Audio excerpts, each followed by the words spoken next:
This is 14.6 and it's solving for a variable. Be careful because the book teaches you a lot of things that you don't need for this 76D class. So I'm going to go through what you do need.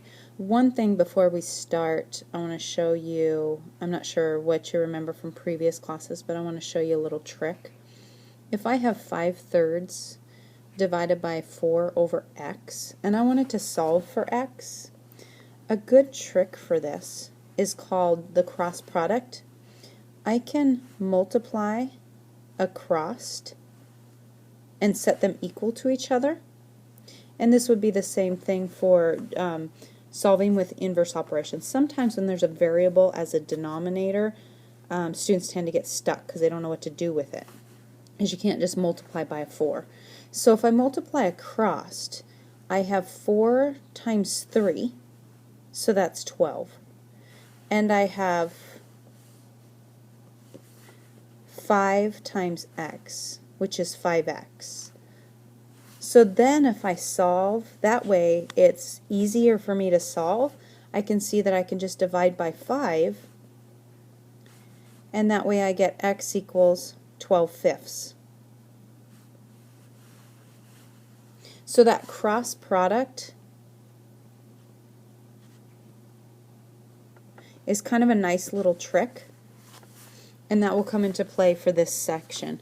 Remember, the book doesn't have a lot on solving for a formula or variable. I think it's just a few, but you need to know them a lot deeper than that. So I will make up some of my own examples similar to what you'll get on the worksheet. So when you go to do the worksheet, you can look back at this if you need to. So like a typical formula, like distance equals rate times time. That's a formula that you do hear a lot if you want to find out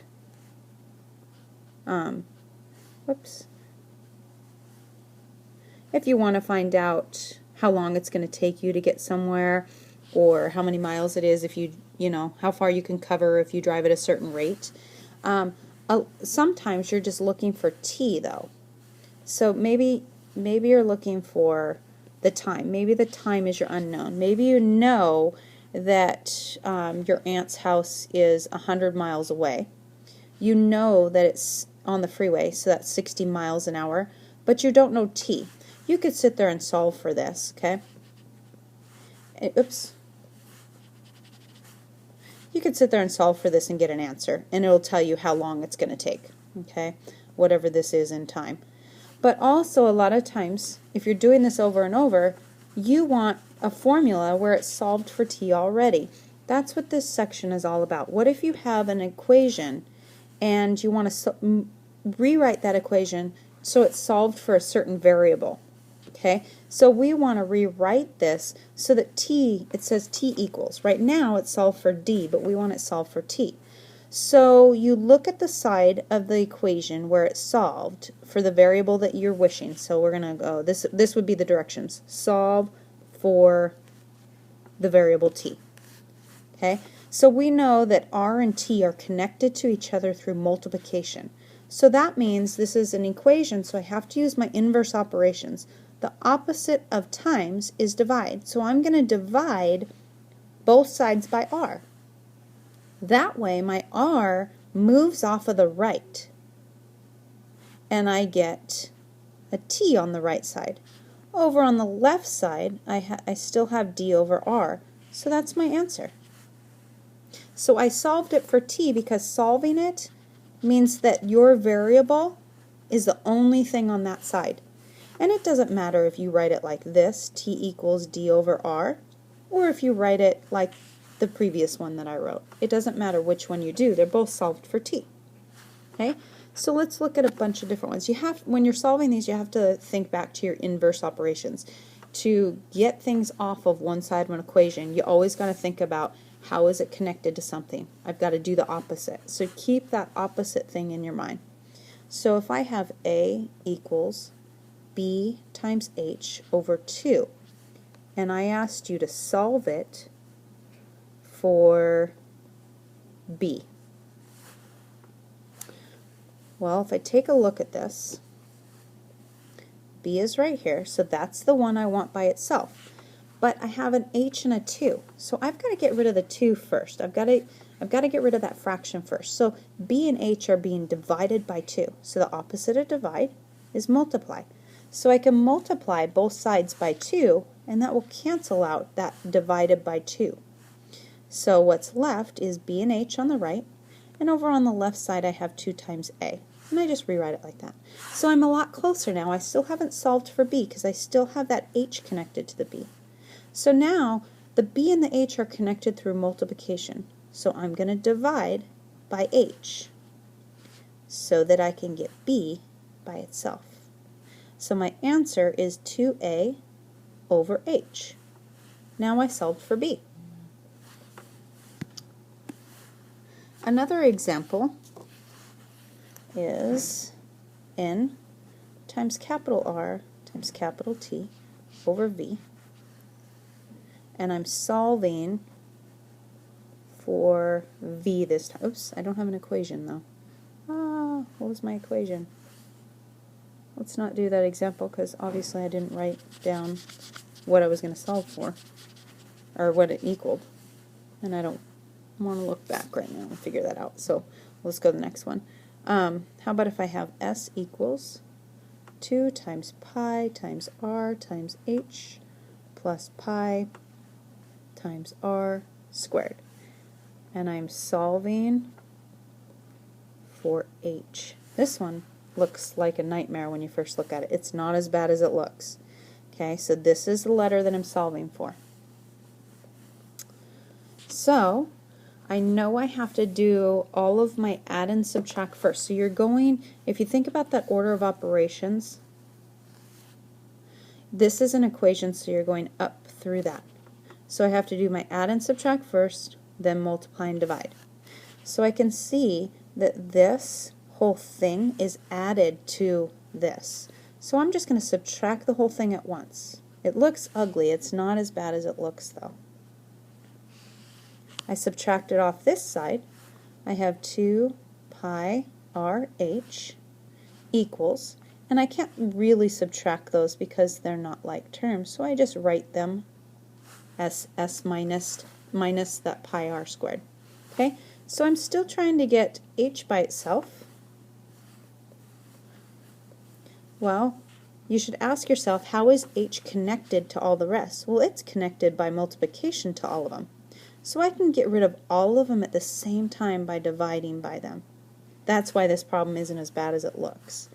Whatever I do on one side, I do on the other. This whole thing cancels out. I get h, which is exactly what I want. On this side, I have s minus pi r squared over 2 pi r squared. I can't cancel my pi r squares out. The reason I can't is because my numerator has a subtraction sign in there. And so if I start dividing, I'm out of this order of operations. So I just have to leave it like this. Next one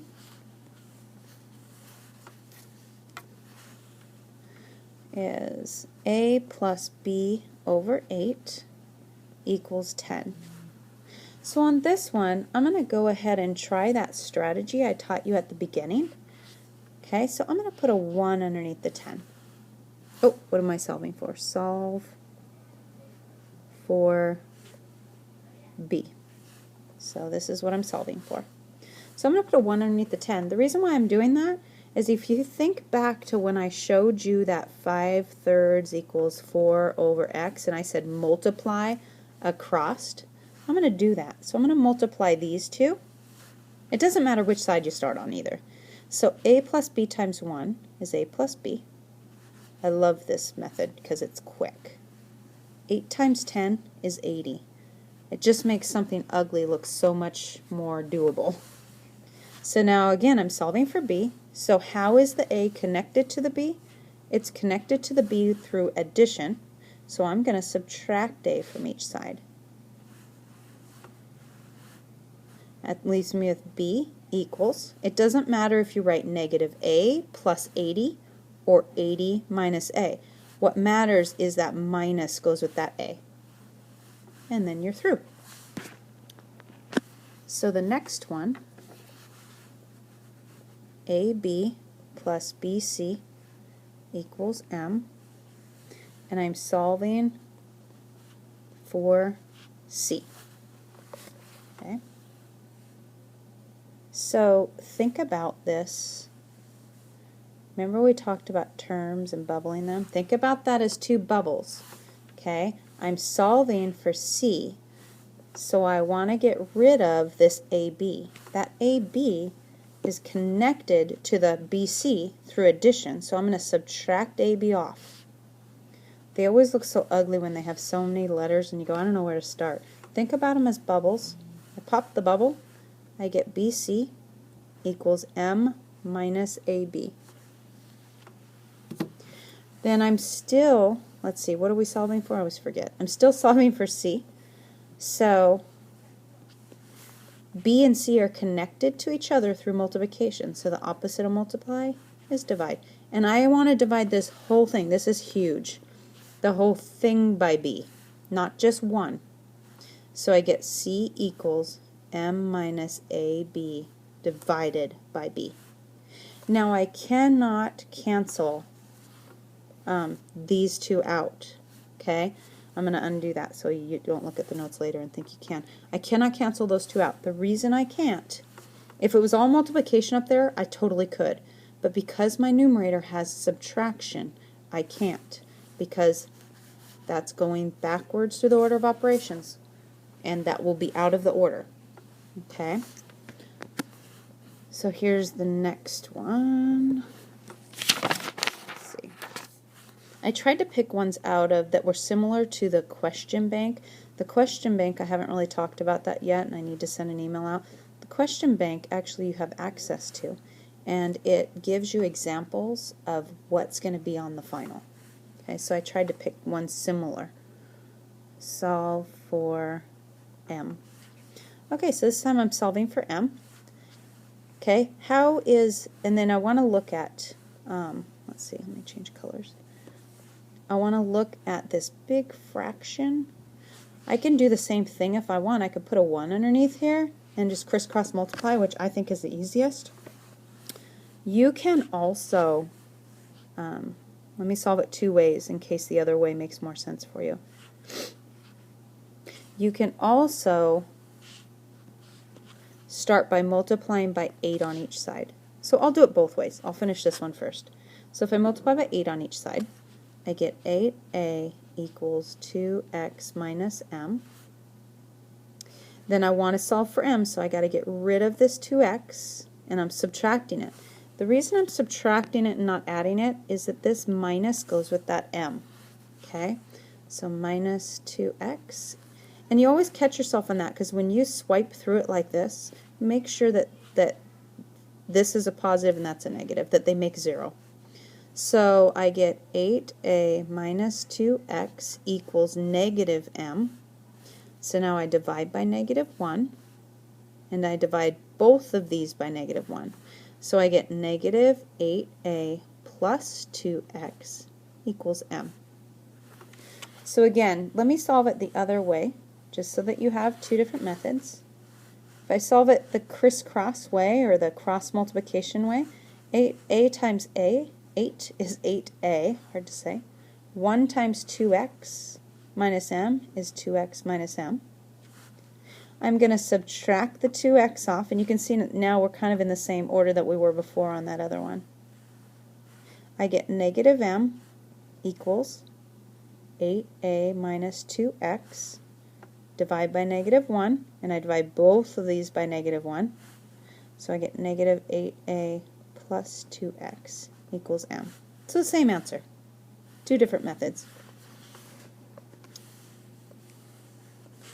Alright, and remember, at any time you could stop this video and see if you could do it yourself. So here's the next one. 2/3 h times b plus m. And this one I want you to solve for b. That was ugly.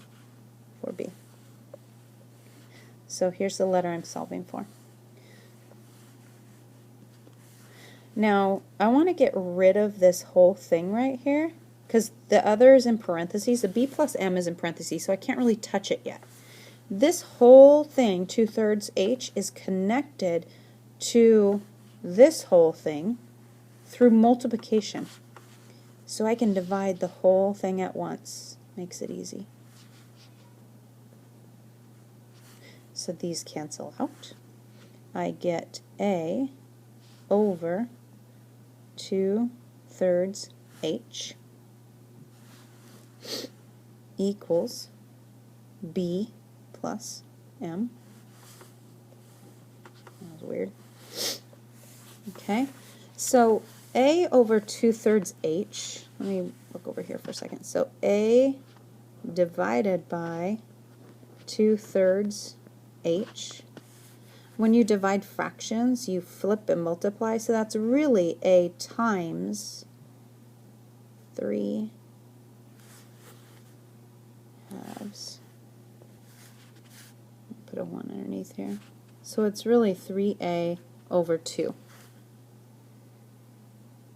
Okay? So, oh, 2h. Sorry, forgot the h. The h was a whole number. So this h right here is really up here. Okay? So I'm going to rewrite this as 3a over 2h equals b plus m. I'm solving for b, so I'm going to subtract m from each side. Running out of room. I'm going to erase this other part over here. Give me more room. So I have, sorry about this, 3a over 2h minus m equals b.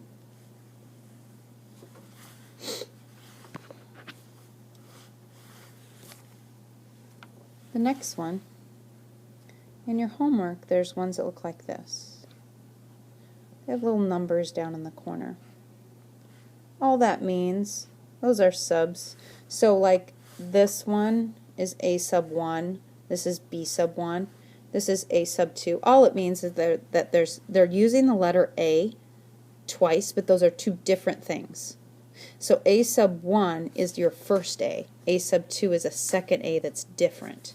Okay, and b sub 2 is a second b that's different. So it would be just like if you said x times y equals z times t. Okay?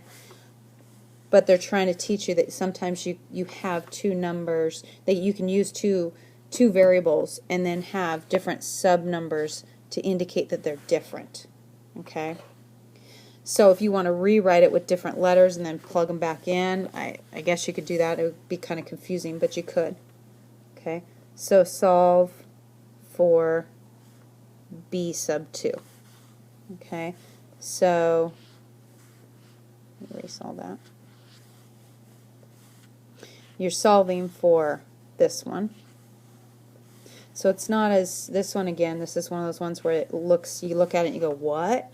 But it's just like having x's and y's. So if I'm solving for b sub 2, it's connected to a sub 2 through multiplication.